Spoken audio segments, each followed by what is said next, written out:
Hello बच्चों, good morning. कैसे हो आप लोग? आइए स्वागत करते हैं अध्ययन अकेडमी के यूट्यूब प्लेटफॉर्म पे। मैं हूं मिश्रा और आज आपका एवरेज का लास्ट पार्ट है। कुछ क्वेश्चन इंपॉर्टेंट क्वेश्चन करेंगे हम लोग, उसके बाद आगे बढ़ेंगे। हर तरह के प्रश्नों के एक प्रश्नों को हम लोग देखेंगे, फिर आगे बढ़ेंगे हम लोग की। देखो यार, सबसे बड़ी बात है कि प्रैक्टिस बहुत ज़रूरी है और यहाँ ऑनलाइन हम लोग प्रैक्टिस ही करा रहे हैं, समझ ना। जस्ट लाइक प्रैक्टिस, यानी आप जो पढ़े हो उसका प्रैक्टिस ही चल रहा है। यानी कुछ क्वेश्चन ऐसे हो रहे हैं जो अनदेखे से अनसुने से सवाल हैं जो आप करने का प्रयास करोगे यहाँ पे। और हम लोग क्या करेंगे कि बस इसी पैटर्न को लेकर चलेंगे कि ऑफलाइन जब खुलेगी तो ऑफलाइन में ज़्यादा मेहनत करने की आपको आवश्यकता नहीं पड़ेगी। तो फीस रखी गई है मात्र कितने रुपये हमारे भाई? 499 रुपये फीस रखी गई है। ये 499 रुपये फीस है। इस फीस में सोचो, अब 499 में आपको एसएससी पूरा मिल रहा है। एसएससी में आपको अब 500 रुपये भी नहीं देना पड़ रहा, आपको 1 रुपये कम। 499 में आपको पूरा एसएससी मिल रहा है, दरोगा आपको पूरा मिल रहा है, लेखपाल आपको पूरा मिल रहा है, और एसएससी जीटी मिल रहा है, और पीईटी। सोचो 499 में ये सारी वैकेंसी आपको मिल रही है आपको देने का। यानी पीईटी का तो मान लीजिए कि फॉर्म अप्लाई हो चुका है, पेपर होने वाला है, पेपर होगा। और यूपी पुलिस की कम से कम 55,000 वैकेंसी आ रही है। कितनी? यूपीपी की 55,000, 50 से 55,000 वैकेंसी आ रही है। अब सोचो 50 से 55,000 वैकेंसी आ रही है, तो कहीं ना कहीं ये तो आप पढ़े रहोगे तो कहीं ना कहीं तो जिनकी हाइट अच्छी हो, जो चाहते हैं कि हमारे कंधे पे वर्दी हो, तो उनके लिए बहुत बड़ा बेनिफिट होने वाला है। 55,000 वैकेंसी एसएससी जीटी की 55,000 की वैकेंसी, कम से कम 1.5 वैकेंसी है। और पीईटी जैसे क्लियर होगा उससे वैकेंसी का भरमार हो जाएगा। तो ये सब चीज़ें ध्यान करके पढ़ना है आप लोगों को। फीस 499 में है। आपको कहाँ पे करना है, कैसे पे करना है, मैं सारी बातें बता दूँ, आपको थोड़ा ध्यान देना। आपको कहाँ पे करना है, ये जो नंबर दिए गए ना, ये जो नंबर दिया गया है, ये नंबर कौन सा मेरे भाई? 8299643920 ये नंबर है आपका। ये पेटीएम, गूगल पे, फोन पे, यानी आप इसको पेटीएम भी कर सकते हो, फोन पे भी कर सकते हो, गूगल पे भी कर सकते हो। इस नंबर पे आप 499 का फोन पे कर देना या तो गूगल पे कर देना, जो चीज़ यूज करते हो। अगर आप यूज नहीं करते हो तो अपने दोस्त मित्र किसी से भी आप करा सकते हो। लॉकडाउन खुल चुका है और बहुत जल्दी हम ऑफलाइन आने वाले हैं, और 2-4-10 दिन के हम लोग मेहमान हैं। 2-4-10 दिन में मुलाकात हम लोग की होगी। अभी तो वर्चुअली रूप से मुलाकात हो रही है, हम लोग फेस टू फेस मिलेंगे 2-4 दिन के बाद। और आपसे मैं बता दूं कि जब हम लोग फेस टू फेस मिलेंगे तो और अच्छी रणनीति हम लोग की होगी आप सबको पढ़ाने के लिए। सारे सेट तैयार हो चुकी हैं। और आप ऑफलाइन पढ़ रहे हो, ऑफलाइन अगर आप पढ़े रहे हो, ऑनलाइन पढ़ रहे हो, तो ऑफलाइन भी पढ़ोगे तो ऑनलाइन आपको पढ़ना पड़ेगा। ऑनलाइन आपको क्या करना पड़ेगा? डेली आपको रिविजन करना पड़ेगा, जिससे क्या होता है कि अपने आप को जितना पॉलिश करोगे ना उतना चमकोगे। आप जूता को पॉलिश करते हो ना, जितना पॉलिश करते हो उतना चमकता है जूता, तो अपने आप को जितनी पॉलिश करोगे उतना चमकोगे। मेरा कहने का मतलब है, यानी ये नंबर है आपका। इस नंबर पे आप जब इस गूगल पे करोगे, स्क्रीनशॉट लेके इस नंबर पे आप सेंड करोगे, बताओगे किस में एडमिशन लेना है, एसएससी में लेना है कि दरोगा में लेना है कि लेखपाल में लेना है कि एसएससी जीडी में लेना है कि पीईटी में लेना है, यानी किस वैकेंसी के लिए, यानी किस वैकेंसी के लिए आपको पढ़ना है। तो आपको एडमिशन दे दी जाएगी। आपकी क्लास कहाँ चलेगी, किस प्लेटफॉर्म पे चलेगी, क्या क्या आपको प्रोवाइड कराए जाएंगे, सारी बातें आपको बता दी जाएंगी। आप रेगुलर क्लास कर सकते हैं। ये हमारा, क्योंकि मैं इसलिए बताता हूँ कि पर डे कुछ ऐसे बच्चे होते हैं जो सोचते हैं कि सर क्लासेस कहाँ चल रही है, तो नहीं पता चलता है क्लास कहाँ चल रही है, पीडीएफ कैसे मिलेगा, कहाँ पे हमको जुड़ना है, ये सारी बातें पूछते रहते हैं। मैं बार बार हर क्लास में बताता हूँ। हर क्लास में मैं 5 मिनट 2 मिनट 3 मिनट लेता हूँ बच्चों को बताने के लिए। आज ये शुरू करते हैं हम लोग अपना टॉपिक एवरेज के कुछ अनदेखे से अनसुने से सवाल हैं, उसको देखा जाए कि एवरेज के प्रश्नों को हम लोग कैसे करते हैं, और बहुत ही शानदार तरीके से। क्योंकि ये जो प्रश्न है, सारे प्रश्न किसी न किसी एग्जाम के आए हुए हैं। आप जैसे आप किताब उठाओगे तो आपको पता है कि इसके जो सॉल्यूशन बड़ी लेंथी दिए हुए हैं, और मैं आपको सॉल्यूशन बहुत सिंपल तरीके से देने वाला हूँ। बहुत सिंपल तरीके से सॉल्यूशन देने वाला हूँ, बस आपको मेरे साथ बने रहना है। पहला प्रश्न जो है 1 3 5 7 11 9 13। पहला जो प्रश्न हमारा, ये प्रश्न क्या कह रहा है? कह रहा है 1 3 5 7 9 11 और 13 का औसत ज्ञात करें। यानी मैंने आपसे बोला था कि जब, बात को समझना, चाहे सम हो चाहे विषम हो, उससे कोई फर्क नहीं पड़ता हमको। सम हो विषम हो कोई फर्क नहीं पड़ता। मैंने एक नोट लिखवाया था। नोट क्या लिखवाया था मेरे भाई? मैंने नोट लिखवाया था आपको कि प्रथम n विषम संख्याओं का औसत। मैंने लिखवाया था कि प्रथम n विषम संख्याओं का औसत, प्रथम, साफ नहीं चल रहा यार, प्रथम n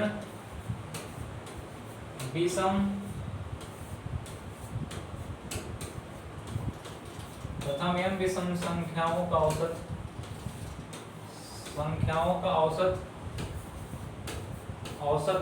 बड़ा बड़ा लिख रहे हैं, मोटा मोटा लिख रहे हैं, ध्यान देना।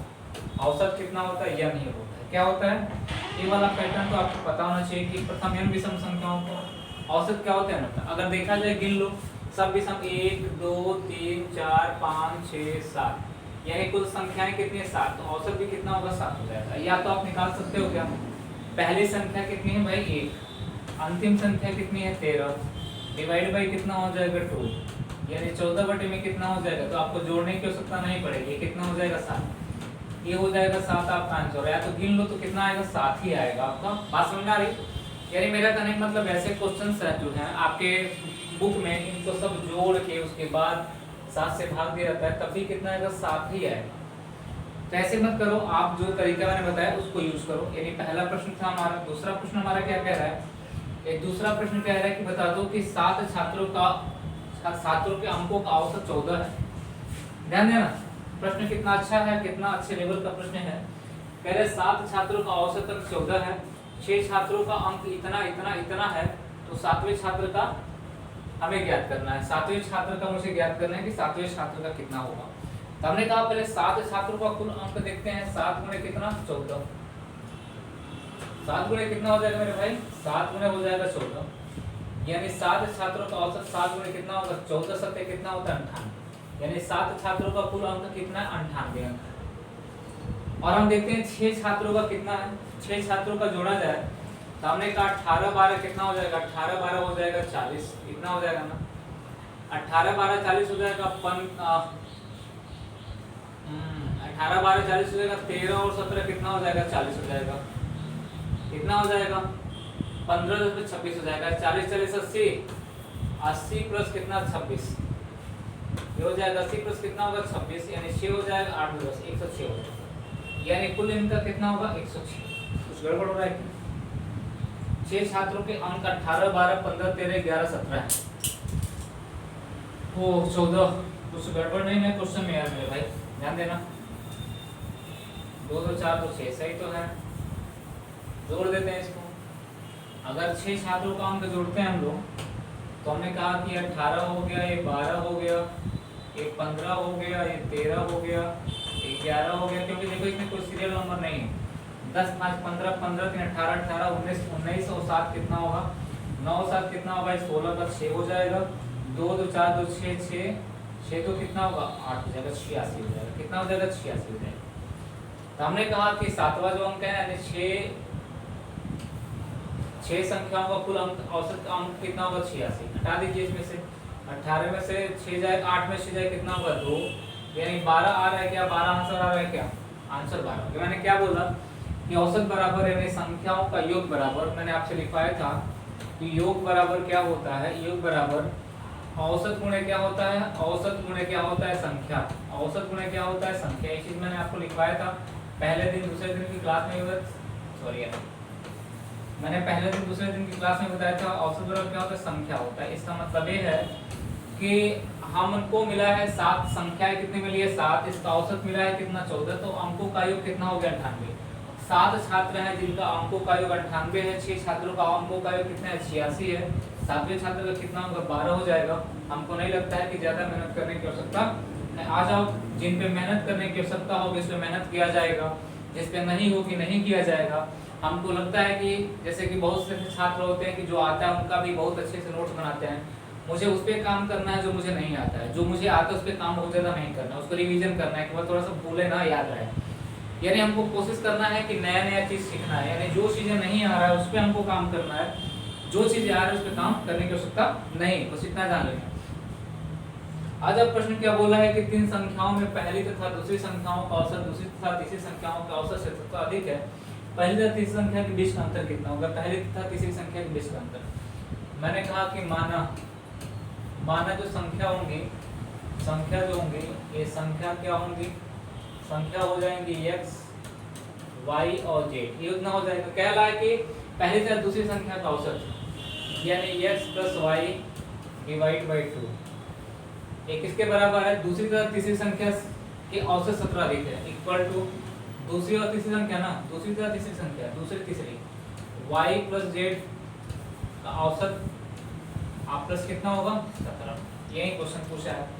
पहली तीसरी संख्या का अंतर ज्ञात करना। हमने कहा अगर देखा जाए तो एलसीएम कितना हो जाएगा मेरे भाई, एलसीएम तो 2 ही हो जाएगा, ये हो जाएगा x प्लस ये दोनों जोड़ेंगे 2y हो जाएगा, 2y प्लस कितना होगा z बराबर कितना होगा 17 हो जाएगा।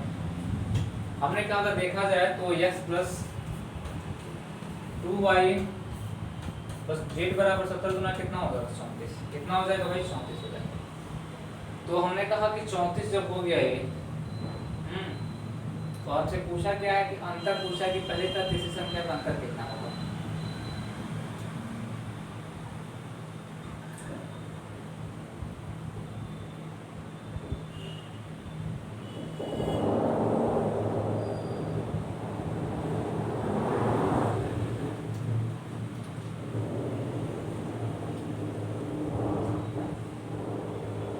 एक मिनट रुकना आप लोग थोड़ा सा। देखो यार गड़बड़ कहाँ की हम लोग, थोड़ा सा ध्यान देना, कुछ गलतियां हो गई यहाँ पे कैलकुलेशन में ही। एक्चुअली यहाँ पे इक्वल टू हमने जोड़ दिया, यहाँ पे क्या है इक्वल टू हमने क्या किया जोड़ दिया, यहाँ पे इक्वल टू हमने क्या किया यहाँ पे जोड़ दिया। तो हमने कहा देखा जाए तो इक्वल टू और जोड़ने का मतलब ये हो जाएगा, अगर यहाँ पे हम बात करते हैं कि ये जो हमारी वैल्यू हो एक्स प्लस वाई, ठीक ना, अगर दो कॉमन लेके अगर एक बार दो कॉमन लेके अगर हम लोग क्या करें इधर गुणा कर दें तो हम कह सकते हैं कि ये वैल्यू हमारी बनेगी थोड़ा सा, ये वैल्यू हमारी क्या बन जाएगी, ये वैल्यू हमारी बन जाएगी थोड़ा सा x plus y equal to ये वाई प्लस जेड बराबर कितना बन जाएगा 34 से कट जाएगा। हमने कहा एक्स माइनस जेड बराबर कितना होगा 34, यानी पहली संख्या एक्स है, तीसरी संख्या जेड है, किसका किसका पूछा है, पहली तरह तीसरी संख्या के बीच का अंतर कितना होगा, तो कितना होगा भाई 34 ही होगा, कितना होगा 34 ही होगा। तो अब तक की बात समझ में आई होगी। चलिए आज ही अगला प्रश्न हमारा क्या कह रहा है, अगला प्रश्न जो है प्रश्न नंबर 4 जो हमारा ये क्या कह रहा है, कह रहा है कि बता दो कि 8 क्रमिक संख्याओं का औसत, 8 क्रमिक संख्याओं का औसत 6.5 है, उनमें सबसे बड़ी संख्या का औसत कितना होगा। तो मैं कहूँ कि सबसे बड़ी सबसे छोटी संख्या का औसत पूछेगा तो जो दी गई वही आंसर होगा, जो दी गई हो क्या होगा वही आंसर होगा, यानी 6.5 दी गई ना वही आंसर होगा, निकालना तो निकाल लो। मैंने कहा कि सबसे छोटी संख्या, ध्यान देना दो तरीके से बताएंगे। हमने कहा कि सबसे छोटी संख्या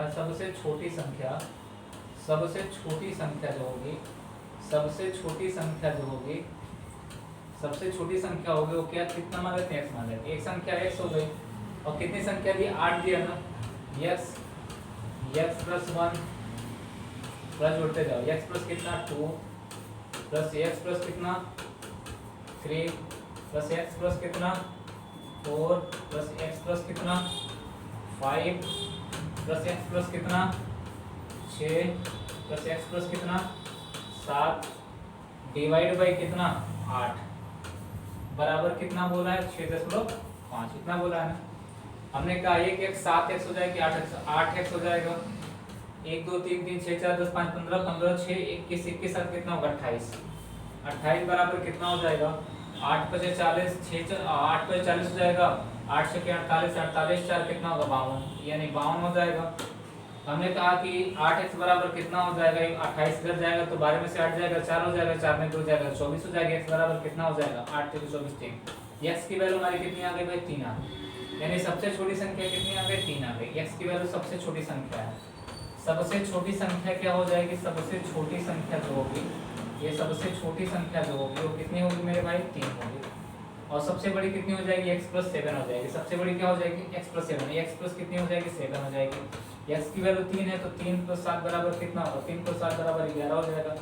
अब तीनों का औसत पूछा है तो 3 प्लस कितना 3 प्लस 11 डिवाइड बाई कितना हो जाएगा 2, यानी कैसे 11 3 कितना होगा 14, 7 आ रहा है, गड़बड़ हो रहा है क्या 7 3 10, सॉरी यार ये कितना हो रहा है 7 3 10 हो रहा है ना यार, मैंने 11 लिख दिया। 3 प्लस 7 बराबर कितना हो जाएगा 3 प्लस 7 बराबर 10 हो जाएगा, ये 10 हो जाएगा, यानी 13 बटे में कितना होगा 2, यानी 6 कितना आ जाएगा 6.5 आ जाएगा। मैंने क्या बोला कि जब ऐसे प्रश्न दिए जाएं तो जो औसत दिया वही आपका क्या हो जाएगा, औसत पूछेगा तो सबसे बड़ी संख्या सबसे छोटी संख्या का औसत पूछेगा तो वही आंसर हो जाएगा।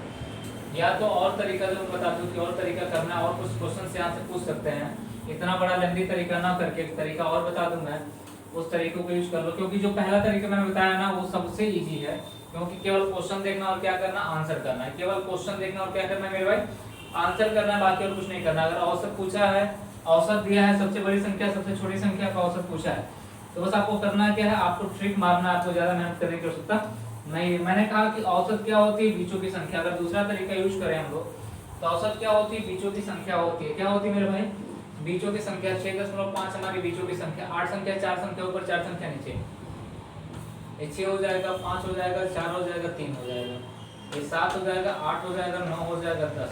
यानी सबसे छोटी संख्या 3 हो जाएगी, सबसे बड़ी संख्या कितनी हो जाएगी, 10। तो दोनों को जोड़ोगे 13/2 बराबर कितना हो जाएगा, 6.5। यानी औसत कितनी हो जाएगी, 6.5। यहाँ से भी आ जाएगी, ऑप्शन कितना हो जाएगा, बी। यानी यहाँ से भी आप कर सकते हो। आ जाओ, अगला प्रश्न हमारा क्या कह रहा है, एक एक प्रश्न का एनालिसिस बढ़िया से करना है, एक एक प्रश्न पे कम से कम 2-4 प्रश्न खोज के बनाना।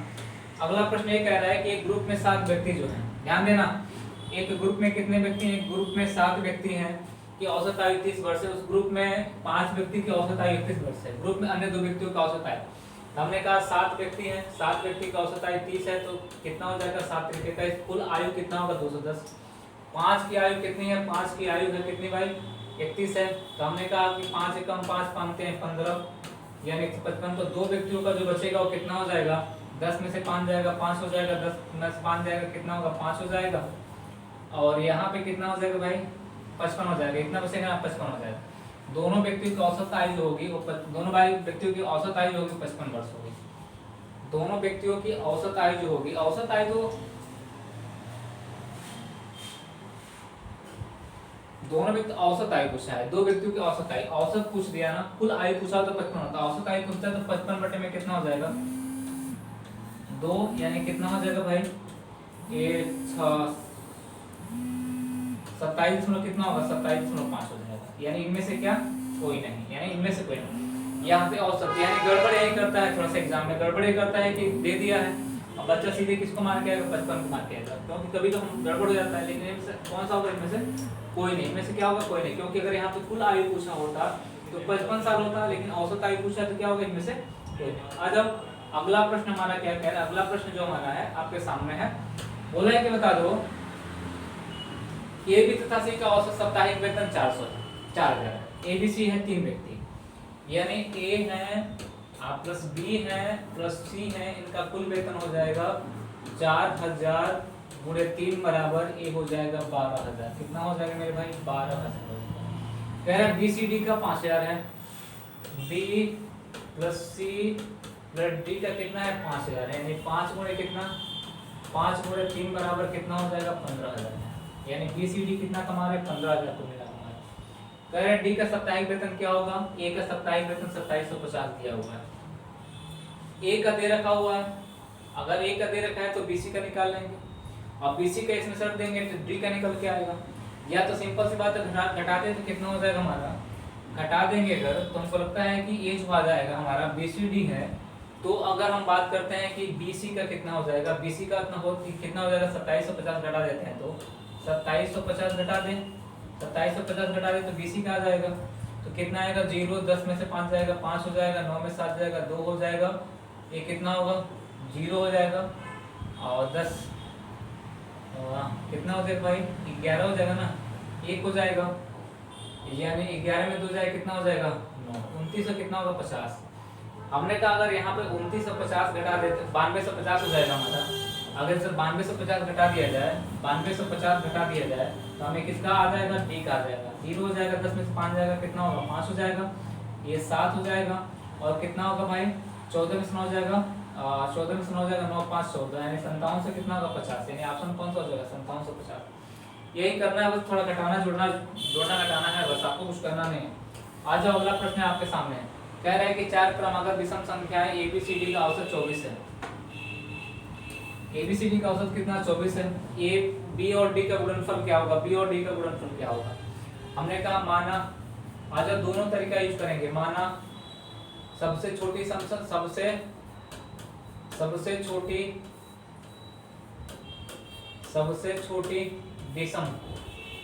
विषम संख्या क्या होगी, सबसे छोटी विषम संख्या क्या मान लेते हैं, x मान लेते हैं। एक संख्या x हो गई तो एक संख्या क्या हो जाएगी, x+2 हो जाएगी। सम हो विषम हो कोई फर्क नहीं पड़ता, कुछ बच्चे कहेंगे x+1 हो जाएगी, लेकिन x+2 x+4 और x+ कितना हो जाएगा, 6 हो जाएगा। डिवाइड बाई कितनी संख्या है भाई, 4 संख्या की बात कर रहे हैं, 4 बराबर कितना है, 24। यानी हम कह सकते हैं कि ये हो जाएगा 1x 2x 3x 4x, यानी 4x प्लस 2 4 6 12 बराबर कितना होगा, 96।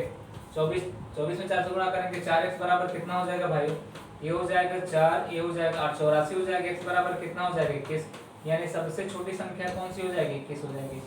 तो सबसे बड़ी कौन सी हो जाएगी भाई, सबसे बड़ी जो हो जाएगी, सबसे बड़ी होगी वो कितनी होगी, सबसे बड़ी होगी वो कितनी होगी, x+6 हो जाएगी। यानी हमने कहा कि 21+6 बराबर कितना होगा, 21+6 बराबर 27 हो जाएगी। सबसे बड़ी संख्या क्या हो जाएगी, 27। इनका गुणनफल b और d का गुणनफल पूछा है, b और d का, b का मतलब क्या है, b दूसरी संख्या है और d मतलब कौन सा है भाई, चौथी संख्या। चौथी संख्या दूसरी संख्या क्या है भाई, x+2। तो x+2 की वैल्यू कितनी हो जाएगी, x+2 की वैल्यू हो जाएगी हमारी 21 प्लस कितना, 21+2 बराबर कितना हो जाएगा, 23। कितना होगा, 23। यानी कह सकते हैं कि 27 में 23 का गुणा करना है, 27 में 23 का गुणा करना है। 3 7 21, 3 दूना 6, 2 8 हो जाएगा, 7 दूना 14, 2 दूना 4, 1 5 हो जाएगा। यानी 1 8 4 12 5 1 कितना होगा, 621। यानी कौन सा रहा, 621। अगर और सिंपल करना है इस क्वेश्चन को, और सिंपल, इतना बड़ा कहोगे सर इतना बड़ा कौन करेगा, सिंपल बता दीजिए। मैं सिंपल बता रहा हूँ, थोड़ा सा ध्यान देना। सिंपल मैं बता रहा हूँ, सिंपल मैं बता रहा हूँ आपको, बहुत सिंपल बता रहा हूँ, बस ध्यान देना। आपको इतना बड़ा करने की आवश्यकता नहीं है, बस मेरे साथ बने रहना। इतना सिंपल बता देंगे कि सिंपल की हदें पार हो जाएंगी। इतना सिंपल बता देंगे कि सिंपल की हदें पार हो जाएंगी। बस सपोर्ट करते रहना, शेयर करते रहना, लाइक करते रहना। सपोर्ट शेयर लाइक आपका एक्स वर्ग हमने कहा ABCD की बात कर रहे हैं, ABC ABCD की बात कर रहे हैं, ABCD की बात कर रहे हैं, ABC और D की बात कर रहे हैं। तो हमने कहा कि अगर 4 है, औसत दे रखा है 24। 24 मैंने कहा 24 बीचों की संख्या होती है, क्या होती है, दो संख्या। 24 के पहले विषम कौन सी आएगी भाई, तो आप कहेंगे 23। 23 के पहले कौन सी आएगी, 21। 24 के बाद कौन सी आएगी, 25। 25 के बाद कौन सी आएगी, 27। यानी ये आ गए आपके। हमने कहा ABCD की बात करते हैं, तो 24 तो आपकी सम संख्या है ना, 24 आपकी क्या है, सम संख्या है। तो इसको औसत के रूप में लेते हैं, इसको किसके रूप में लेते हैं, औसत के रूप में लेते हैं। तो इसको जोड़ेंगे नहीं। हमने कहा कि A की वैल्यू A हो गई, ये B की वैल्यू हो गई, ये C की वैल्यू हो गई, D की वैल्यू हो गई। किसका किसका पूछा है, B और D का। यानी B और D का गुणनफल पूछा है। यानी 23 गुणे कितना, 23 गुणे 27 बराबर ये हो जाएगा 621। कितना होगा, 621। यानी ऑप्शन कौन सा हो जाएगा, C वाला। कोई दिक्कत किसी को, दिक्कत तो नहीं होना चाहिए। आ जाओ, अगला प्रश्न हमारा है, कह रहे हैं कि अगला प्रश्न कह रहे हैं बल्लेबाज ने अपनी 20वीं पारी में 110 रन का स्कोर बनाया। 20वीं पारी में कितने रन का स्कोर बनाया भाई, 110 रन का स्कोर बनाया। कह रहा है कि उसने अपनी औसत में 4 अंक की बढ़त की। 20वीं पारी के पश्चात उसकी औसत क्या होगी। तो हमने कहा 19 पारी का औसत कितनी होगी, 19वीं पारी का औसत जो होगा, 19वीं पारी का औसत, 19वीं पारी का औसत जो होगा, 19वीं पारी का जो औसत होगा उसका मान लेते हैं x। कितना मान लेते हैं, x मान लेते हैं। 20वीं पारी में कितना होगा, x+4 होगा। 20वीं पारी में उसकी औसत कितनी हो गई, x में 4 की वृद्धि होगी औसत में। तो 19वीं पारी में 19x बनाया और प्लस 20वीं पारी में 110 बना दिया। डिवाइड बाई कितना हो गया, 20 हो गया। ये गुणा कर दो हो जाएगा 20x प्लस 20 चौका कितना होगा, 80 बराबर 19x प्लस कितना होगा, 110। x हो जाएगा, x बराबर कितना होगा, घटा दोगे 30 हो जाएगा। यानी औसत कितना हो जाएगा भाई, 30। यानी ऑप्शन कौन सा हो जाएगा, 30 वाला हो जाएगा। चलो अगला प्रश्न देखते हैं हम लोग। अगला प्रश्न क्या कह रहा है हमारा, कह रहा है कि 12 लोग हैं। कितने लोग हैं, 12 लोग हैं। 11 लोगों का औसत वजन 95 है। 12वें व्यक्ति का औसत वजन 12 लोगों के औसत से 35 की अधिक है। तो 12वें व्यक्ति का औसत, देखो बहुत ही अच्छा प्रश्न है। आपको लगता है कि इस प्रश्न में बहुत लोग फंसने वाले काम करेंगे। 12 लोगों में पहले 11 लोगों का औसत कितना दे रखा है, 11 लोगों का औसत दे रखा है भाई 95। कितना दे रखा है भाई, 95। आप कह रहा है 11 × 5 = 55 होता है, 11 × 9 = 99, 104 हो जाएगा, 104। 1000 कितना हो गया, 45। कह रहे हैं 12 लोगों का औसत जो है, 12 लोगों का जो औसत है, औसत वजन यानी 12वें व्यक्ति का वजन जो है 12 लोगों के औसत वजन से 33 की अधिक है। हमने कहा कि 12 व्यक्ति का जो औसत वजन है औसत वजन है, औसत वजन है, इसको x मान ले, कितना मान ले, तो 12वें व्यक्ति का कितना होगा, x प्लस 12 होगा, इतना होगा ना। 12वें व्यक्ति का x प्लस कितना हो जाएगा, 12 होगा। अब इसको हल करेंगे तो अब निकल जाएगा 12 व्यक्तियों का वजन, 12वें व्यक्तियों का वजन कितना होगा। तो हम कर सकते हैं ऐसे, अगर फॉर्म पढ़ेंगे हम लोग तो हमने कहा कि 12 व्यक्ति का औसत वजन 12x हो जाएगा। 12x बराबर कितना हो जाएगा हमारा, ये 1045 प्लस 12वें व्यक्ति का है x प्लस कितना, x प्लस 33 है, x इधर घट जाएगा तो कितना होगा, 11x हो जाएगा। ये जुड़ेगा तो 5 3 8 हो जाएगा, 4 3 7 हो जाएगा, 1078 हो जाएगा। x बराबर कितना हो जाएगा, 1078 बटे में कितना, 11 ना माने 99 हो जाएगा, 11 बटे 88 98 हो जाएगा। कुल 12 व्यक्ति का औसत वजन कितना हो जाएगा भाई, 98x की वैल्यू आ गई। हमें 12वें व्यक्ति का निकालना है, 11 व्यक्ति का तो इतना निकला, इसमें 12 से गुणा कर दीजिए। 12 बटे 96 का कितना हो जाएगा, 6 हो जाएगा। 12 9 108 और 9 कितना होगा, 117 हो जाएगा, यानी 1176 हो गया। अब इन दोनों को माइनस करोगे तो 131 आएगी, यानी ऑप्शन कौन सा हो जाएगा, हमारा डी हो जाएगा। इतना करना था, बाकी आपको कुछ करने की आवश्यकता नहीं थी। किताब में इसका सॉल्यूशन बहुत लेंथी दे रखा हुआ है, इसलिए मैं आपको करा दे रहा हूँ कि सारे प्रश्न आपके एग्जाम के आएगा। कह रहा है कि 3 व्यक्ति ABCD का औसत भार 84, स्ट्रीम में एक व्यक्ति D शामिल होने पर औसत भार जो है 80 किग्रा हो जाती है। कितना हो जाता है, 80 किग्रा हो जाता है। यदि अन्य व्यक्ति E जिसका भार D से 3 किग्रा अधिक है, A का स्थान लेता है, तो BCD और E का औसत भार 79 कीजिए, हो तो A का कितना निकालें। सिंपल सी बात है, कुछ करना नहीं है आप लोगों को। ABC है, ध्यान देना, A प्लस B प्लस कितना, A plus B plus C जो है वो 3 लोग हैं। 3 का मतलब 84 से गुणा करेंगे तो कितना होगा, 4 3 12 8 3 24, 8 3 24 1 25, 252 हो गया। कह रहा है कि D शामिल होने पे ABCD A plus B plus C plus D शामिल हो गया तो 80 हो गया, यानी 4 गुणे कितने हो गए, 80, 4 लोग हो गए ना, 800 का 320, यानी D का औसत भार कितना होगा, 10 में 2 जाएगा, कितना होगा, 10 में 2 जाएगा 8 हो जाएगा, 11 में 5 जाएगा 6 हो जाएगा, 68 kg हो जाएगा। किसका हो जाएगा, D का भार हो जाएगा। E का भार कितना है भाई, कह रहा है E जिसका भार D से 3 किग्रा अधिक है, E का भार हो जाएगा कितना, 68 प्लस 3 बराबर कितना होगा, ये हो जाएगा आपका 71, कितना हो जाएगा, 71 kg हो जाएगा। कह रहा है कि एक स्थान लेता है D से 3 किग्रा अधिक एक का स्थान लेता है, तो BCD और E का औसत भार 79 है। अब ध्यान देना, BC B plus C plus D plus E का औसत भार कितना है, यानी 4 गुणे कितना हो जाएगा, 79। तो हमने कहा कि हो जाएगा कितना, 9 चौका 36 का 6 हो जाएगा, 7 चौका 28 28 29 30 31, यानी 316 हो जाएगा। ये 316 में 320 में कितने का अंतर है, 4 का। तो हम कह सकते हैं A का भार कितना हो जाएगा, ये तो E का भार 71 है और 4 इसमें से घट गया, 4 और जोड़ दो तो कितना हो जाएगा भाई, E शामिल हुआ तभी तो 4 घटा है, न शामिल हो तो ना घटा होता, 4 और जोड़ दो, इसका मतलब 75, यानी A का भार 75 होता, यानी कौन सा ऑप्शन हो जाएगा, सी वाला। यानी आ जाओ क्वेश्चन नंबर 11। क्वेश्चन नंबर 11 है, कह रहा है कि बताओ कि एक कक्षा में 2 अनुभाग हैं। एक कक्षा में कितने अनुभाग हैं, 2 अनुभाग हैं। अनुभाग 1 में 30 विद्यार्थी, अनुभाग 2 में 20 विद्यार्थी हैं। गणित की परीक्षा दोनों अनुभागों का माध्य अंक 40, माध्य अंक का मतलब औसत अंक 40 है, तो अनुभागों में प्राप्त कुल अंकों का अंतर कितना होगा। तो मैंने कहा 2 अनुभाग A और B हैं, A है और B है, A है और B है, इनका अनुपात देखा जाए तो कितना भाई, 30 20 है ना, तो 3 संबंध कितना है, 2, ये बहुत काम आने वाला है। कुल विद्यार्थी कितने, 30 20 कितने हो गए, 50, इनका औसत कितना हो गया, 40, ये कितना हो जाएगा, 2000 हो जाएगा। ये 2000 को 3 संबंधी 2 के अनुपात में बांट दो, ये कितना हो जाएगा आपका, आप 5 से भाग दोगे तो कितना होगा, 5 चौके 20 4 3 12, A की वैल्यू हो जाएगी 1200 और B अनुभाग में कितने हो जाएंगे भाई, 4 2 800, इन दोनों का अंतर निकाल दोगे कितना हो जाएगा भाई, ये 400, कितना हो जाएगा, 400, यानी कह सकते हैं ऑप्शन कौन सा होगा, डी वाला। आज ये नेक्स्ट प्रश्न आपके लिए 12 नंबर जो प्रश्न है आपके लिए ये HW है, ये आपके लिए HW का काम करेगा। किसके लिए, HW का काम करेगा। इस प्रश्न का आंसर आप खुद बताओगे। ये 12वां नंबर प्रश्न है, 2 प्रश्न है, इसको लिया था। इस क्वेश्चन का आप आंसर बताओगे कि 5 सदस्यों की दूरी का औसत 40 है। यदि 35 वर्ष की आयु का एक सदस्य उसमें से त्यागपत्र देता है और 25 वर्ष की आयु का एक सदस्य वहां आ जाता है, तो नई दूरी की औसत आयु क्या होगी। इस क्वेश्चन को आप हल करोगे, मुझे बताओगे इस क्वेश्चन का आंसर कितना होगा।